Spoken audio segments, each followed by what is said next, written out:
The woman in this photo is named Selena Gray. Okay, and this photo was purchased off of eBay in 2014 for $700. I'm about to tell y'all why Selena is such an important person to American history, but first, we gotta go back to the 1800s. So this is Robert E. Lee, all right, Confederate general. Now, if you live in the state of Virginia, honey, they love them some Robert E. Lee. They love them some Bobby Lee. They love this man. This was his wife. Her name was Marianna Custis Lee. Wealthy white woman. Wealthy Southern white woman. That's going to be important. Marianna Custis's great-grandmother was a lady named Martha Washington. Washington, she was married to George Washington. You might be familiar with his work. She came from wealth, like she was very, very wealthy. She grew up on a very large plantation with a lot of slaves, honey. She had hundreds of slaves growing up. When she married Robert E. Lee, they only had like 2 or 3 slaves. 2 or 3 slaves. I don't even know how she functioned. Oh my God. When Mary's dad died, they inherited the family home, the Arlington House, okay?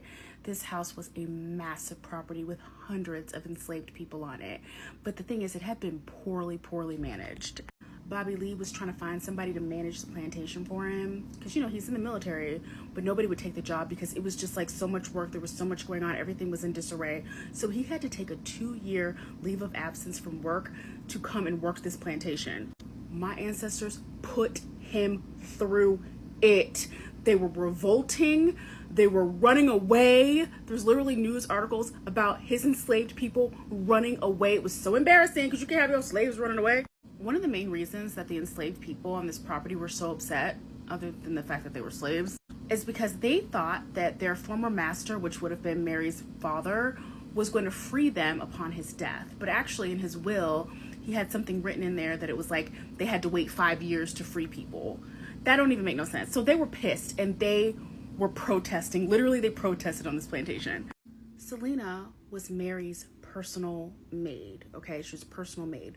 And when the Civil War started to pop off, Mary gave Selena the keys to the house and was like, bye, make sure everything stays safe, okay? We'll be back later. On May 24th, 1861, the Union Army occupied Arlington House, and Selena and her family were still living there. The Union Army like low-key looted and ransacked this home, which really upset Selena because she's like, I have to keep this place safe because my masters are coming back.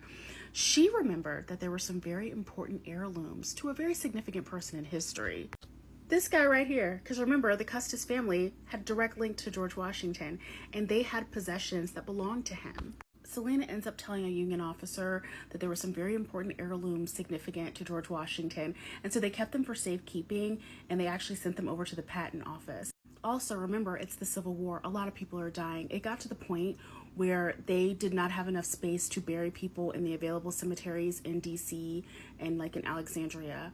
So they started to bury people at Arlington House. And the grounds of Arlington House became what we now call Arlington National Cemetery.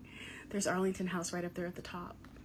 After living at Arlington House for a few years post-Civil War, the family eventually bought a 10-acre land in Green Valley and sold vegetables, living very peacefully. Selena lived a very peaceful, happy life. She died in her mid-80s in 1907.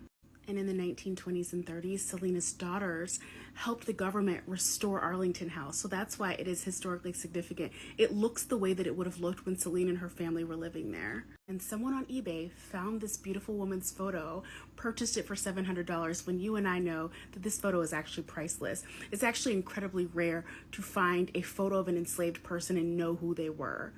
So yeah, that's Selena's story.